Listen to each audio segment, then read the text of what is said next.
Well, hello, y'all. You're listening to an all-new episode of the Christian Gray Snow Show. It's a podcast from Hurrdat Media. I'm your host, Christian Gray Snow, and this, ladies and gentlemen, is the first episode of 2023. It's the year of true renewals, as Ramona Singer would say, all right? And here's to hoping the first week of your year is off to a better start than Jen Shah's. All right, I'll just leave it there. Let's get started. All right. As we always do, on Sundays, we kicked off this week with our Potomac ladies. We really see Mia, Jacqueline, and Gordon. We get a closer glimpse at this little menage a trois of a relationship. They say it's not a menage a trois, but you can't tell me that they ain't all been inside each other at any other certain point. I don't care what they say. Jacqueline, is telling Mia and Gordon, about Giselle prying, trying to see like if they'd had a threesome before. Because listen, as I said, we all know Mia and G like to have their fun. And they say that they have never done anything with Jacqueline. However, they reveal two things: that Mia did have a friend who she let, I think, go down on G, or vice versa, the night before their wedding. And then she sang, using that dirty mouth that she just used to put form fellatio on her husband, sang while they walked down the aisle. Now, listen, that is the meaning of too close for comfort. No, if I am walking down the aisle to a man to marry him, there better not be any mouth in the building that has ever been on his parts except for mine. Know that, and vice versa. Okay, so that already is like they're way better than me. I couldn't stand it. However, they also revealed that G did help Jacqueline put the down payment on her Porsche because she made it seem like she was, going through a hard time or trying to get out of a tough relationship. And that was G's way of helping her buy a Porsche. Whatever happened to a down payment on maybe a house, that would have been nice. So Mia is like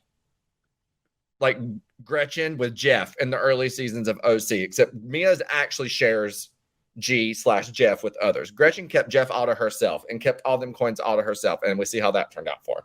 But so maybe Mia is doing it right. But yeah, I just found it to be not shocking because fully aware of how Mia and G get down and into it. For them, that's hot. Do you? And also, I will say, as someone who harps on being honest and putting your authenticity out for reality television, I appreciate it, but they're brave. That's what I'm trying to say. They're brave. They have kids. Their kids are going to hear about this shit someday. While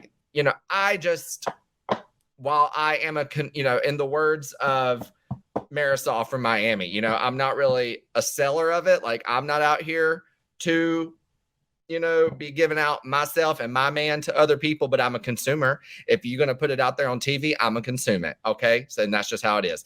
We're going to move on to Ashley's Pretty Young Things, which we see as Ashley's friend group. And I will say it is interesting to get a deeper look at who these women hang out with outside of filming, because we as viewers, I think we sometimes forget that the show really isn't the entire life of these people that we see. I mean, we're seeing mere seconds and minutes of their entire weeks, months, years. So it's funny to see people that someone like Ashley, who we've watched for 7 years now, and she introduces a best friend that's been a lifelong best friend we've never met before. There's just so much more to know about these people than what we think we know about them. But back to the group, we see Ashley, out with her friend. She calls them the Pretty Young Things. Definitely an interesting group name, considering that Miss Deborah is in there. And we see Giselle come have drinks and hang out with the Pretty Young Things. And that's when we start sipping on the sea of spewed shit from Miss Deborah. Okay. And no offense to anyone named Deborah, but this girl's being named Deborah certainly did not, her name being Deborah did not help her case any. I'm just saying. She goes on to say that Chris Bassett, Candace's husband, was, we've heard this already, was trying to come up on her at the spring fling event. These are what her exact words were. I'm at the bar, waiting to get my drink, standing there, and all of a sudden I see Chris. So he comes over a little, so for a good 2 minutes, I'm just looking straight. But how you can see someone from the side and then go, like looking like And that. he's smiling at you in your Yes, face? yes, the eyes. Yeah, the eyes. Like, hi, I'm Deborah. He's like, hi, I'm Chris. I said, okay. I said, well, my husband's name is Chris, too. He said, oh, that's a very common name. You know, a lot of us Chris's, we're all alike. I said, oh, I like that pink.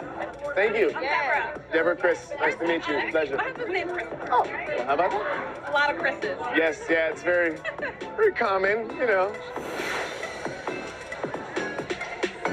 Now, you have never met this man before. No, first time I met him. Only for production to come through with receipts showing Chris saying only that he only said this, and Deborah came up to him first. This is what Chris said back to her. And Eddie, that thing that's the name, Happy Eddie comes over. Who's Happy Eddie? Wendy's husband, I think. Oh, Yeah. child. So he Not comes, Happy Eddie. he comes over all smiling, like, what y'all talking about? Okay. So, and I introduced myself too. He said, oh, hey, Deborah, you know, how are you? He was very flirty. If I didn't know he was married, I wouldn't have known. Deborah is a friend of mine. I've known her now for about a year and a half, you know, but Sydney, Deborah, and Jules were together at the bar, and all of them witnessed what happened. And my friends are not liars. And then, because that's not all, then Deborah comes for Eddie, saying that Eddie was also trying to come up on her, and she was calling him Happy Eddie because he came up on her and was like smiling, which is like, what the fuck is wrong with fucking smiling to somebody? You know what I mean? Maybe he was drunk and just having a good time and, you know, didn't want to look like he was frowning on camera. Forgive Eddie for being happy. Like, what the actual fuck? And okay, so I do want to say this. I love Ashley. Anyone who knows me knows I've always loved Ashley. You know, when I worked at The Real, we did a Potomac takeover, and like, you know, taking pictures with guests isn't like a thing. Like, you're not really supposed to do that, obviously. But I only got one picture with the entire Potomac cast. And only picture I wanted was Ashley, because I've always loved Ashley. But I can admit that she kind of let me down here, because she then goes in her confessional and she's like, look, my friends saw it and my friends don't lie. And I appreciate that loyalty and that stance, but like the production footage clearly shows otherwise. It shows that her friends are either lying outright, or it shows that they are severely misunderstanding the intentions Chris had. And which were nothing. The intentions were nothing. There were no intentions. So in the words of Nene Leakes, whenever she went to see Sheree's Neverland before Sheree made it into the chateau, nothing was there. Between Chris and Deborah, between Eddie and Deborah, nothing was there. So again, for me, as much as I love Ashley, it upset me to see her being like, well, they don't lie. Like, they either are lying or were so drunk that they had no fucking clue what was going on. Which one is it? So yes, basically, not only is Deborah claiming that Chris is willing to put his marriage in jeopardy for some of that, but she's saying Eddie is too. So Deborah must exude magical pussy in real life, because that is a very impressive record. I just want to say, I mean, 2 married men in the span of 30 seconds without you even trying, both them coming up willing to risk it all in 30 seconds. Teach me your ways, Deborah. Teach me your ways, because clearly, honey, either, you know, you got something going on down there that we all need to know about, or stop fucking lying. Actually, just stop fucking lying, Deborah. It is clear that, you know, this girl, she wants nothing more than to have a moment on camera. And it's upsetting for 2 reasons. It's upsetting that it even got this far. Like, I understand production has to show what's going on, but, you know, and I appreciate production keeping them in check and keeping the couple's names clean that are being involved in this mess that have nothing to do with it, aka Candace and Chris and Wendy and Eddie. And I appreciate production, you know, showing that these men did no wrong. However, it's like, why wasn't this shit stopped? Like, why the hell is Deborah even out filming at drinks? And I'm getting ready to talk to you about Karen's show. Like, she came up to Candace and was sitting with the group of women at Karen's show? Like, is this a transition season? Are they quite literally testing out every single person they can on camera? I mean, we saw Ashley's entire friend group. We have Jacqueline in the mix with Mia. And I don't know what the plans are, but I don't necessarily think that Deborah's involvement with a storyline as absolute whack as this should have ever gotten this far, as if it were not going to amount to anything. Because like, what is the goal? To show that Ashley doesn't know her friends, or just to show, I don't know. But it's just like, is that all we got? I really wish that, I kind of just wish that this all had been cut and there was something else that we could see, because this just ain't it. It ain't it. And like I was saying, she had the audacity, in the words of Ramona Singer, the audacity to show up at Karen's live show and try and have a conversation with Candace, aka a moment on camera. And it's like, that's like, there's so much that goes into like filming these sit downs and these dinners and these events. Like, producers have to invite her and they have to mic her up outside and then they have to tell her where to sit. And it's just like, why are we including her in all this? Because it doesn't seem to be a fit to me. We got rid of a Scala for this? No, I don't think so. Okay, moving on to Karen's show. We got to see Karen's little, what is it? Like a variety show, I guess is what you call it. Because there was a variety of things going on, to say the very fucking least. Okay. I love Karen, but I don't know that this is something I'm into or that I can get behind. Like, okay, it'd be different if Karen needed the coins. Like this, it'd be like if Brandy Glanville wants to go out and do a variety show. I know Brandy's got bills to pay and maybe is struggling to pay them. I could understand grabbing them any way you can. Karen doesn't need the money. Karen's loaded, so I don't understand. I mean, I get that she wants to have fun and she wants to be on a stage in front of people, but I also think that from, like in the words of, like Housewives is like a chess game. And it's like, you're giving your enemies ammunition to talk shit about you by doing an event like this and it being anything less than actually perfect. You know what I mean?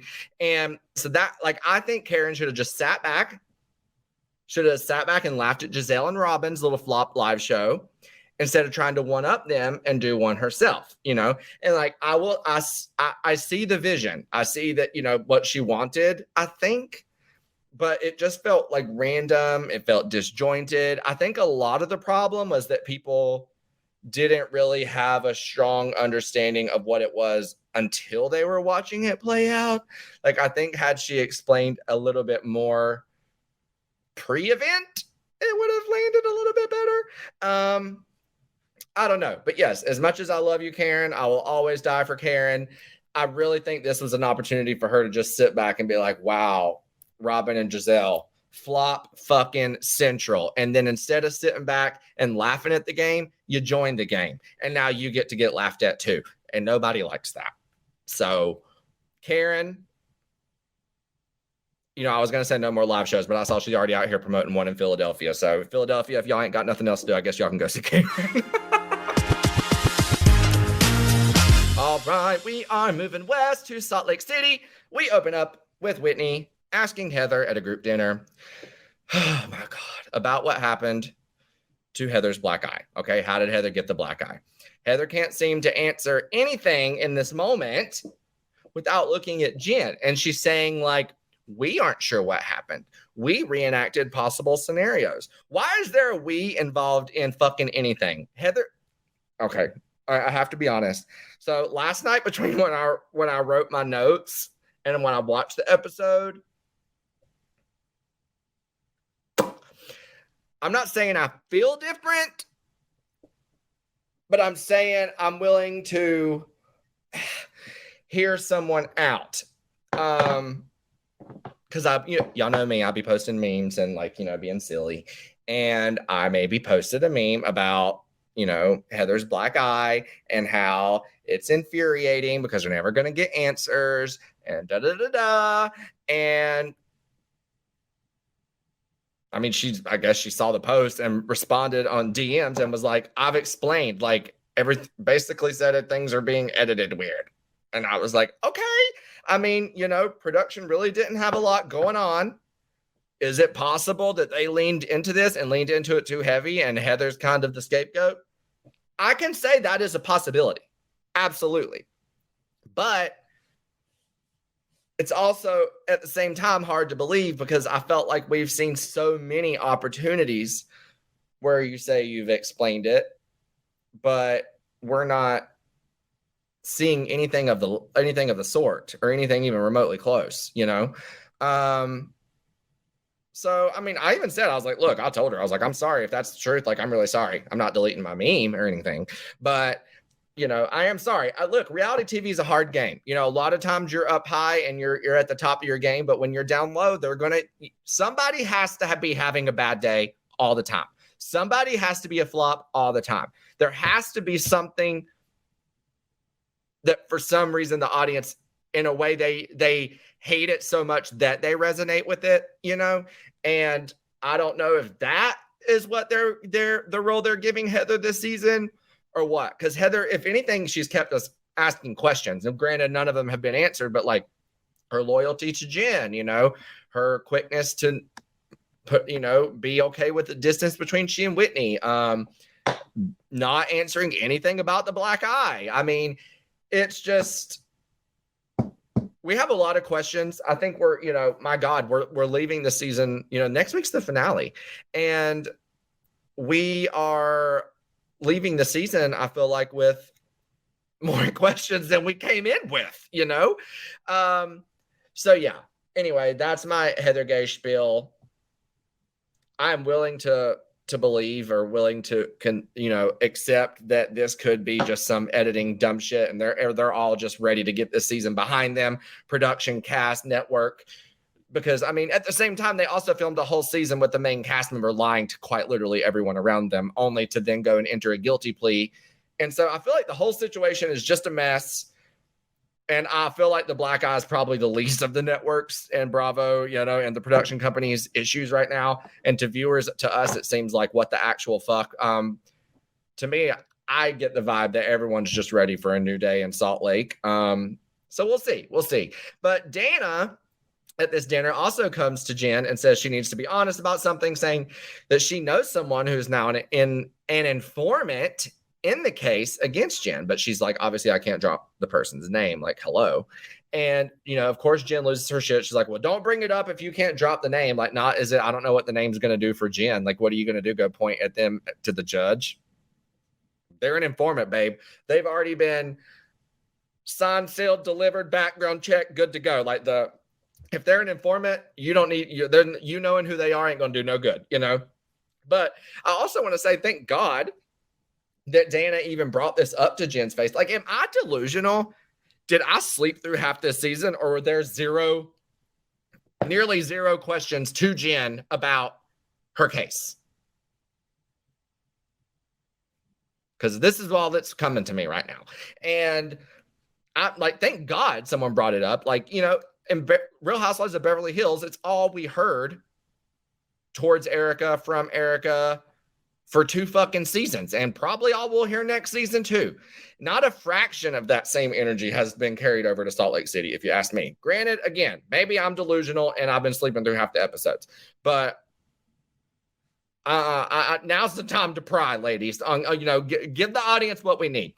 And also, Jen is a horrible person, and this was mean, but I could not believe that she took and tried to give a box of hair dye to Dana. Dana, it was very much like the bunny with Kim Richards and Rinna, where Kim was like, you can keep the fucking toxic ass cursed bunny. That's like, Dana's like, girl, the government might come cut the hair off of my head if I dye my hair with something that you bought, because they might need to take it back for evidence in trial. Okay. So, but yeah, I while it was mean, Jen does have those funny moments where she was like, I offered her a box of hair dye. Like, as if that should make everything okay. Jen's going to have a time in prison. She really is. And another thing about Jen is that once she gets up from the table and she's upset, obviously Heather Gay follows her, and she's basically telling Jen, like, this is how I took it. Like, use my black eye as like ammunition against them, or not ammunition, like taunting, to like taunt them, be like, oh, you see what happened to Heather? Like, as in, don't say shit like that to me. You see what happened to Heather? And I'm like, oh, and then Heather's, as she said, like, but you know me, I'm not going to say anything, like, snitches get stitches. Like, did she forget she was being filmed in that moment and like had a slip up? Because even Meredith was like, what the fuck is going on? So yeah, I don't know if that was like a slip or what the hell that was, but it seemed to me like Heather was outright admitting that Jen had done something to her eye, and Jen was like, bitch, I'm about to give you another black eye if you don't shut the fuck up. Okay. Then later, after they leave, Heather goes to Angie Harrington's house, to recap the whole trip. And we know that Angie wasn't even invited. And I guess she's really just involved in this season because she's Heather's friend and somehow got involved in that early Lisa Barlow, Whitney giving blowies for Utah Jazz tickets situation. I don't know. But even Angie, when she sees Heather, is like, what the fuck are you doing? Like, what is going on? Like, she's like, talk to me. I'm your friend. You don't have to keep this a secret if somebody hurt you. Like, what the fuck? And Heather literally says, I'll never admit to you what happened to me. And when I was talking earlier about posting that I was infuriated, that's what infuriated me. Like, because we later see her tell Whitney, well, I'm not going to tell you because trust is broken, What happened with Angie? Why can't you tell Angie?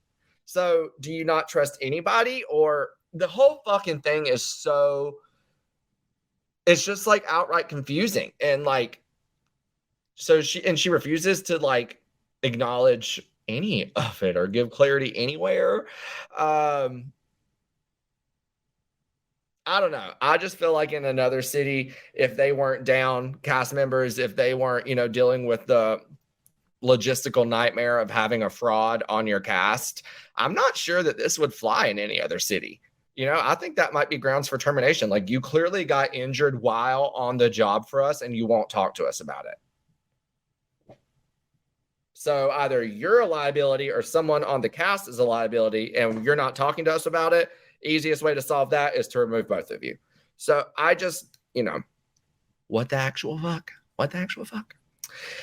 We also get to see Meredith's charity event where she's supporting her sister and her nephew's mental health foundation. And at the event, Coach Shah and Jen, they go up to Angie K and her husband, and they give them a check for this party that we know they threw for Coach at the beginning of the season. And, we already knew this was a whole thing. And I just want to say, Jen is I don't know if she's like that oblivious or if she's just that hell-bent on doing what she thinks is bragging in the meantime. But she even goes in her confessional and she's like, I hope Coach Shah doesn't find out that he sees this is only $13,000 party. I hope he doesn't find out that I spent $80,000 on Meredith. It's like, can we not acknowledge that? Can you not dig your grave any deeper than you already have? Save that line for the jailhouse when you need something to brag about, because right now all those comments are only buying you more time in the jailhouse. Okay. And the only reason I'm even talking about this is because of Angie's response, because Angie said that she's going to go cash that check before the government freezes Jen's accounts. Now, I have one friend, my friend Matt Paisley, who said that this was some scripted shit and he didn't find it funny whatsoever. Well, I'm going to tell you something right now. I don't care if it was scripted by Shakespeare himself. I don't care if that's how prepped out it was. I don't care if on the opposite end, the dumbest person on the cast or the crew suggested she say it. That shit was fucking funny, period. The episode closes out with Whitney trying again. They're basically just having Heather do her rounds, trying to see if they can get some answers out of her at this point, which again, confusing because you DM'd and said you tried. And I'm like, well, we're not feeling it on this end, girl. But Heather, in my opinion, I felt like she was gaslighting the shit out of Whitney. She was trying to weaponize this friendship break that Whitney started because she felt that Heather wasn't hearing her and Heather was like absent at a time that she needed her. Now she's saying, no, well, because you're doing that, like, I'm never going to tell you anything again. Like, I love Whitney. She does struggle, I think, with like explaining quickly and effectively what she is trying to the point she's trying to make. But at this scene, it just felt like the older sister, like outsmarting the little sister, like knowing that what she was trying to say, but pretending you didn't. Like, I don't know. It felt kind of bully-ish. It felt very gaslighting to me.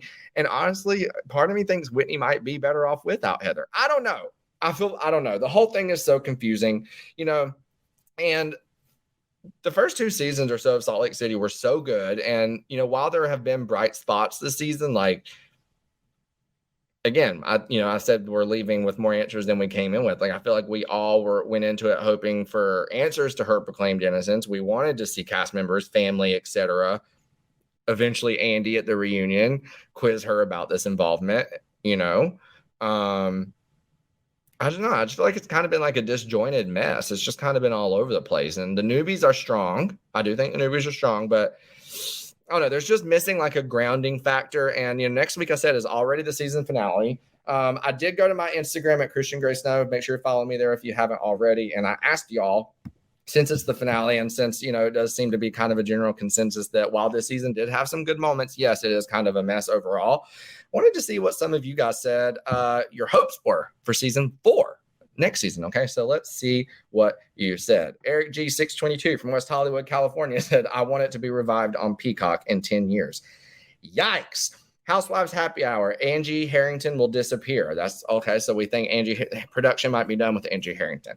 Honestly, I wouldn't be too surprised by that if they, take into consideration the cyber, Shah exposed type thing. Like, even if I know it were against Jen and Jen has done horrible things, but like cyberbullying and admitting to creating fake accounts and trolling other cast members, I don't give a fuck who they are. That is some corny ass, tacky ass shit that no grown ass man or woman or anybody should ever be fucking doing, for that matter. So I can absolutely see the network using that against them and never bringing her back.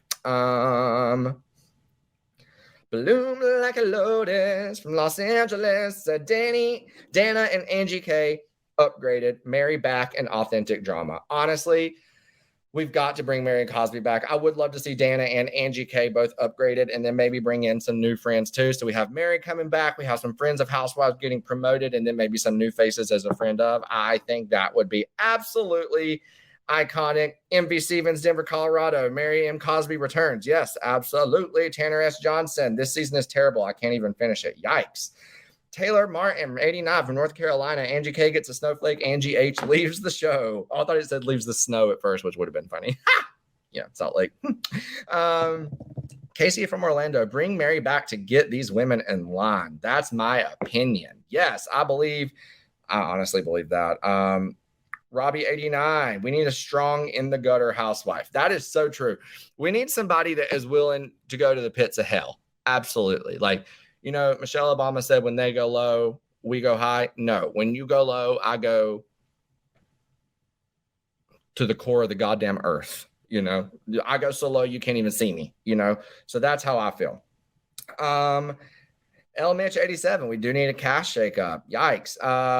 Brumiphius said, I'm from Maine and I honestly can see the show being canceled. That is crazy. I don't think it's going to be canceled. Also, there's like a casting account that is already saying that filming is going to pick back up soon, which is like, I definitely thought they could have taken a break, but oh my God.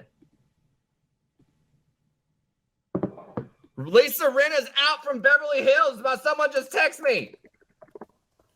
Wait. Lisa Rinna's grateful.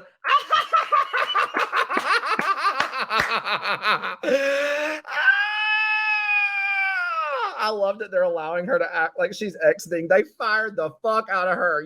They did. Oh my God. Oh my God.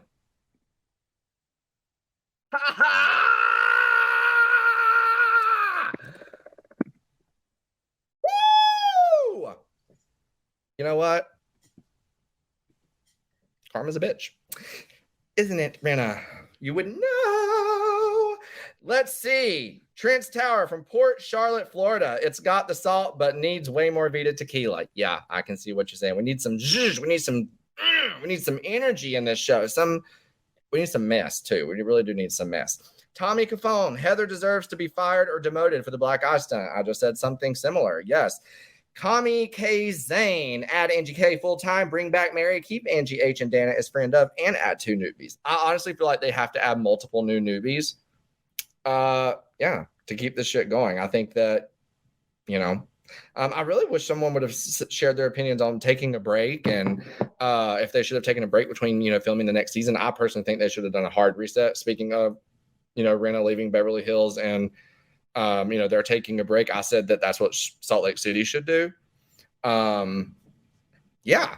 So, wow. Sorry, I'm still shook over the Lisa Rinna news, y'all. That is wild. By the time y'all listen to this, Jen Shah will likely have been sentenced. The news will be out. I did want to say that, I know that I post a lot of silly memes and I make fun of the situation, but I don't want it to seem like I really do feel fucking horrible for her family, her mom, her kids. Even though she made the decision ultimately to put her family in this situation, you can't not have a broken heart for this family when you understand, that there's pretty much no chance that she's not going to go away for quite some time. They even, as of yesterday, the government was trying to submit more evidence against Jen as if they don't already have enough. I mean, there are 4 tiers of defendants in this case, and a lot of people are involved in the mess. But of the 4 tiers, Jen is at the top tier, and she's at the top of the top tier. She's the first name listed. Others in the same tier who have already been sentenced, because there are some, received hefty sentences. A guy named Carl Morris was sentenced to 78 months, and Ryan Holt, I think, was going to get up to 70 months. I think they've already been sentenced. So, listen, this is my final guess. My final guess is Jen's going to get 105 to 110 months. The government suggested 120. I think she'll get 105 to 110. I think that's somewhere between 8. Probably 8.5, 9.5 years, maybe 8.5, 9.5 years, I would say. That's my final guess. We will see. All right, everybody. As always, thank you for kicking off your weekend with me, the first full weekend of 2023. And I hope that you all have a wonderful weekend. I hope you whoop it up. I hope that... I don't know what I hope you do. I just hope that you have a good time, and I hope that you join me right back here next week. Thank you so much for being with me, and as always, don't do anything I wouldn't do, which means you're free to go be a crazy slut pig. Mwah! Bye.